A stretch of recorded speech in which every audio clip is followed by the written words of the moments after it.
Welcome to our latest adventure, where I will be hiking to an abandoned mystery priest mansion deep in the heart of the forest on a rainy day.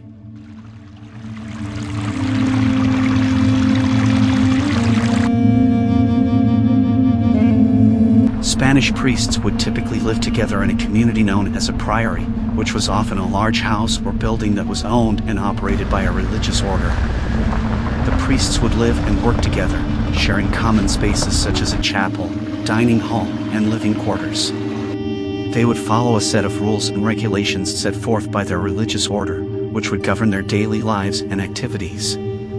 Priests would typically dedicate their lives to prayer, study, and service to the community, and they would often live in a priory for many years, sometimes even for their entire lives.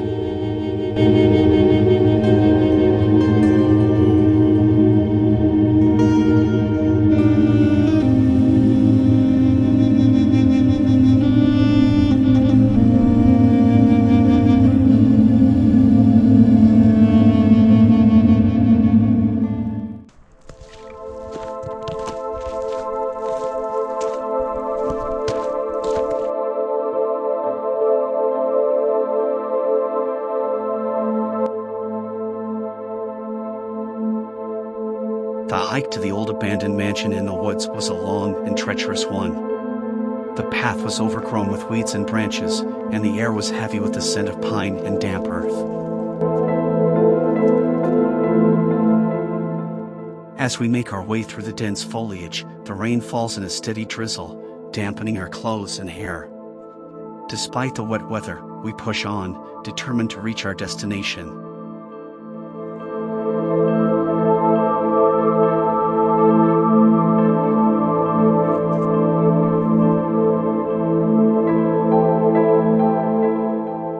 As we walk, the rain intensifies, turning the ground into a muddy mess. We have to be careful where we step to avoid slipping and sliding. Despite the challenging conditions, we can't help but feel a sense of excitement and intrigue. Who lived in this mysterious mansion, and what secrets does it hold?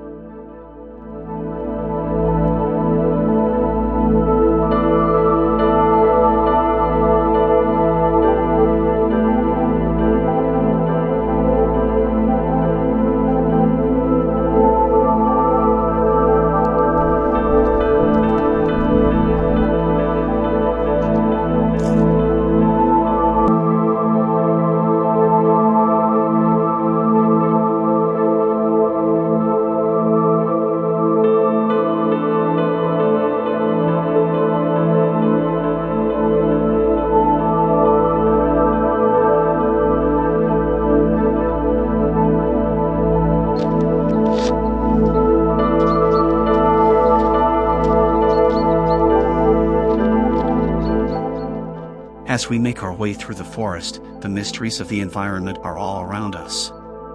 The air is heavy and still, and the only sound is the soft patter of rain on the leaves. The trees tower above us, their branches reaching out like twisted fingers. The ground beneath our feet is spongy with moss, and the air is thick with the smell of decay. Despite the eerie atmosphere, we press on, drawn towards the abandoned mansion in the distance.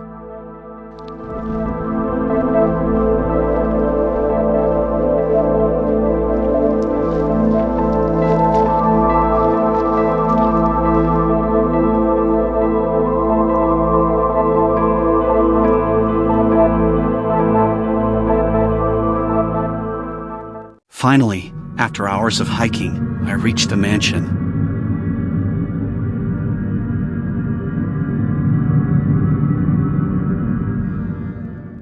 The old abandoned house stood alone in the midst of overgrown bushes and tall trees. It was a crumbling, dilapidated structure, with peeling paint on the exterior and a roof that looked like it was about to cave in. The windows were broken and the door was hanging off its hinges, creaking in the wind. Vines covered the walls, giving the house a haunted, abandoned look. The yard was overgrown with weeds, and there was a feeling of neglect and abandonment that surrounded the house. It was clear that no one had lived there for many years, and it seemed like the house was slowly but surely being reclaimed by nature.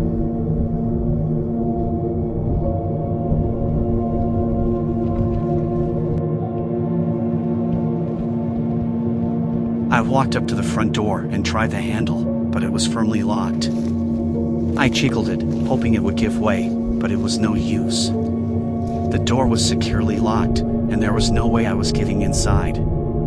I walked around to the side of the house and saw that the windows had bars on them, preventing anyone from breaking in. But as I looked closer, I saw that the windows themselves were broken, with enough of a gap for me to stick my camera through and get a sneak peek inside. I fished my camera out of my bag and carefully stuck it through the gap, trying to get a better look inside.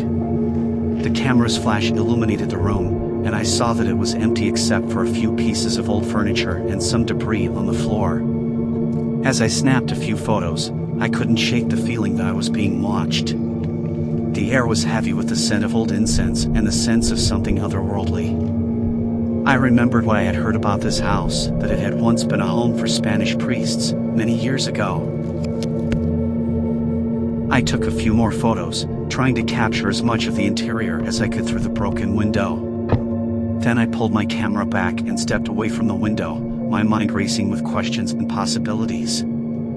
I knew I wouldn't be able to get inside the house, at least not this time. But I was determined to come back and find a way in, even if it meant breaking a window or finding another way in through the back. I walked away from the house, my mind racing with questions and possibilities. I knew I would be back, one way or another. The mystery of the old Spanish priest's home called to me, and I couldn't resist the pull.